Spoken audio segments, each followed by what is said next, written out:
first and foremost, this will be the very first time.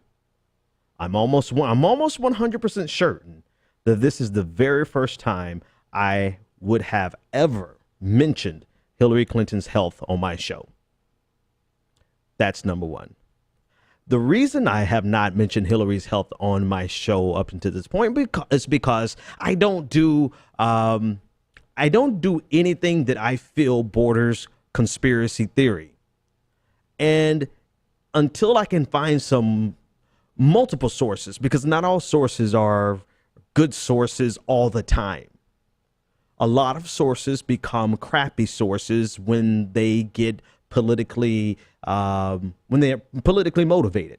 And so until I find multiple sources, generally from opposing viewpoints, covering a similar story, that's when I'm like, okay, let's dig in a little deeper. Or until I see it for myself. When I see it for myself, at that point, I'm like, okay, I don't care what anybody says. It's something that I have to cover. And that's something that I have to do today. I have to cover Hillary Clinton's health. And I gave all those caveats because a lot of people don't want you to talk about Hillary Clinton's health. From one side of the equation. The other side of the equation is saying you should have been talking about Hillary Clinton's health, et cetera, whatever. I'm going to cover it when I'm ready to cover it. And obviously right now is the perfect time to cover it because even yesterday, and I'm one more caveat before I dig into this. One more caveat. Even yesterday, when I heard the Fox News report, the very first outlet to report this was Fox News.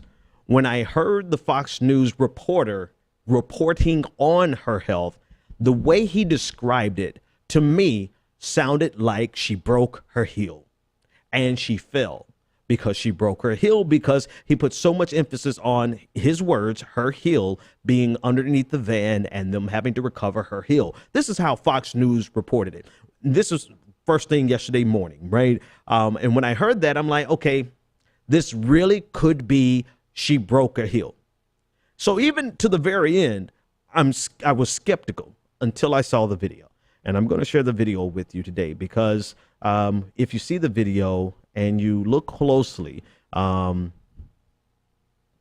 was absolutely something wrong with Hillary Clinton. Let's take a look at it. You can see her blonde hair closer to the van, right behind the gentleman opening the van doors. And she's leaning up against a post, and now she's shaking, quivering, and about 4 people.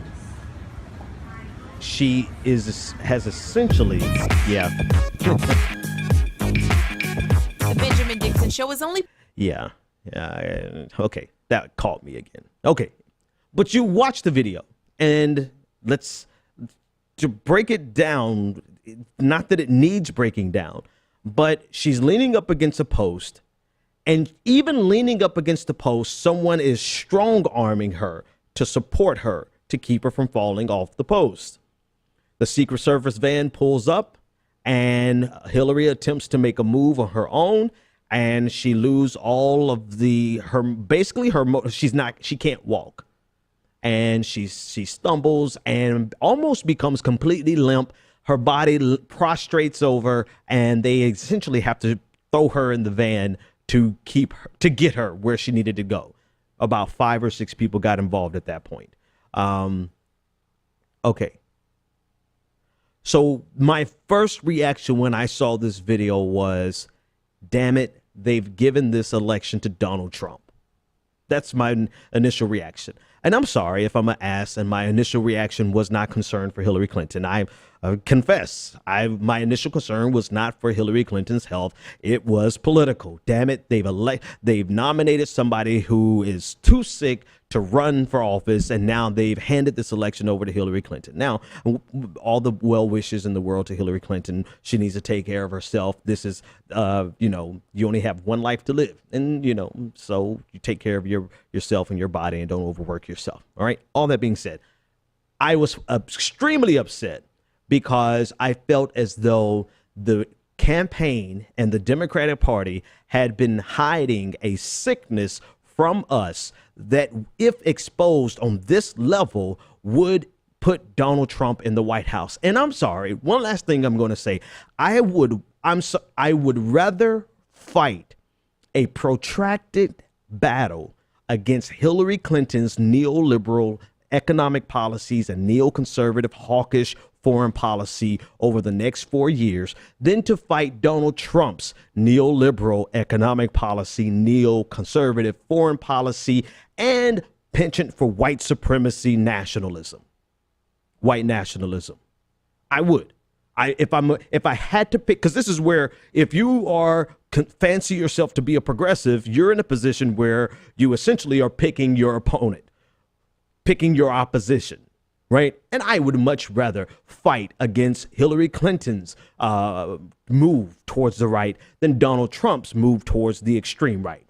And we can argue about that all day. So my gut reaction was, damn it, they have given this election to Donald Trump. And matter of fact, this is what a lot of people were saying in a lot of media outlet circles that I run in. They were concerned that if this got out, which it was inevitably going to get out, that this is going to help Donald Trump win. All right, so that was my initial reaction. My next thought was, what in the world is going on with her health? And wow. I mean, this is something that has been hidden from us. And this is something that this is going to be fodder for the right. They are going to run this in the ground. And Donald Trump didn't really run it into the ground on yesterday because it was 9/11. It would have been extremely inappropriate.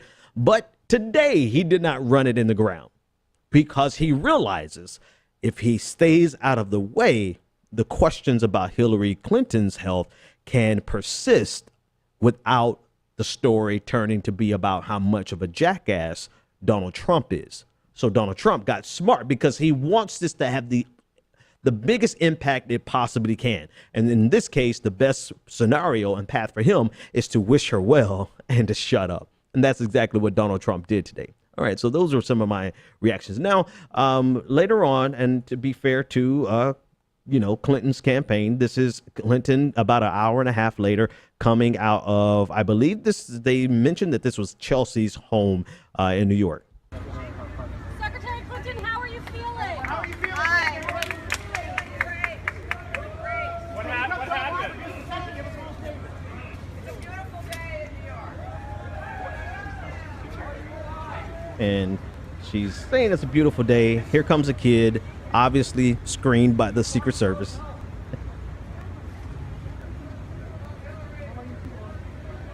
And I'm actually listening for something. Hi, Secretary. How are you feeling? Great. Feeling great. What happened? What happened? Listening closely. Oh yeah, you can hear it.